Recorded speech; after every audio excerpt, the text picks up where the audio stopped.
Welcome to Courageous Conversations about Sex, Pleasure, and Intimacy with me, Sarah Rose Bright, where I am answering questions that take courage to ask. I've been a sex coach for 10 years now, and so I have a unique insight into the sex lives and intimate lives of hundreds and hundreds of people. And so I want to share with you some of the most common questions that I'm asked. So if you've asked the question or are asking the question, are my fantasies normal? Then please stay tuned. This is one of the most common questions that I'm asked. Are my fantasies normal? And it's not unusual for people to actually be shaking when they ask me this question because their fear is that I'm going to say to them, this is not normal at all. And I promise you, in the many, many times I've been asked this question, what actually often surprises me is how tame the fantasies are and how super worried the person is about them, because they worry that if they're having these fantasies, does it mean that they're going to act them out? What will that mean for their relationship? What will that mean for their sense of identity? All sorts of different things. So the first thing when I hear this question, are my fantasies normal? Then I ask, normal compared to what? Because we often have a mythical normal that we're comparing it to, that normal sex should look like this. I should fantasize about these things. So if you don't fantasize about something that is in your mythical normal, then you think there's something abnormal with you. But I promise you that human sexuality is actually so unique. There is no such thing as normal. And our sexuality is as unique as our fingerprint. There was somebody once reminded me that our fingerprint is static. It stays the same all our lives, where our sexuality changes and ebbs and flows for all sorts of different reasons, depending on our life stage, the partners we're with, whether we're on our own, whatever, the many different reasons why our sexuality ebbs and flows. It's lifelong learning, lifelong growth. And we're all so unique. Like, we have unique food choices, we have unique hobbies and things that we enjoy, unique books or films that we enjoy. We're all absolutely unique.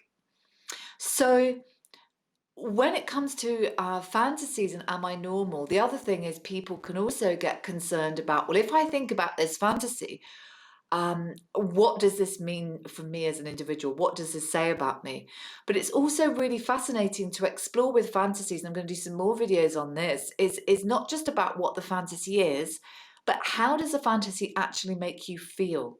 Because often that's clues to what you're desiring in your sex life that maybe you're not getting or that you'd like more of, or it might be qualities, elements. So I'll give you an example. So say, for example, you fantasize about being tied up. Now, if you fantasize a bit about being tied up, um, it could mean lots of different things.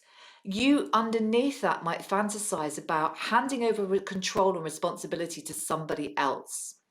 You might fantasize about that because you love the idea of having somebody's total attention on you. You might like the idea of being tied up because it feels an adventure. It's something you've never done before.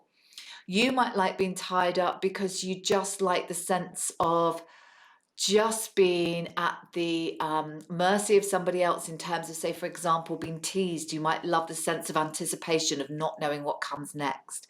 You might like being tied up because you love the idea of just surrendering and deeply letting go to what's happening. So there could be many different reasons why you love being tied up in your fantasy. And so what's really great is to look at that feeling that it evokes, because often there's some real gold in there that gives you clues to what really lights you up as a sexual being or what you're really looking for. So, for example, if you have heaps of responsibility in your life, the idea of letting go of control and responsibility may seem extremely appealing. Or if you're feeling bored or stuck in your sex life, the sense of adventure and anticipation might feel really appealing. So there's so many clues. So with your fantasies, just get curious. Where are you really aroused? What's happening at the point of arousal? What's lighting you up? And these clues are so important because we are so unique as sexual beings.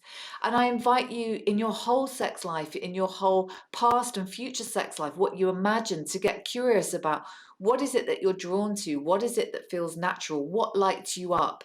Rather than fitting into a sexual straitjacket of how sex should look. Because if you have the should attached to your sex life, then there's a good chance that you are doing stuff that you feel you should doing, and it may be not what you're not it's maybe not what you're truly enjoying. And then you can really start to pull the pieces together of as what makes you you as a sexual being, because the more we can learn that, the more we can tune into that, the more we can create a sex life, whether it's on our own or with partner or partners. The more we can create a sex life that's going to be really enjoyable and sustainable.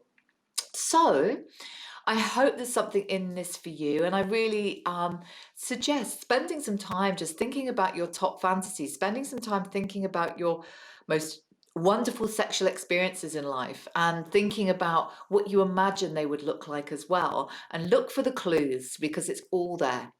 And so thank you so much for watching. Please like or comment on this video, share it if it's been helpful and useful for you, and you imagine it will be for others. And don't forget to subscribe to my YouTube channel. You can hit the bell to make sure you receive notifications of new videos. And if you enjoyed this video, please check out these following suggestions for you. Thank you so much. Goodbye.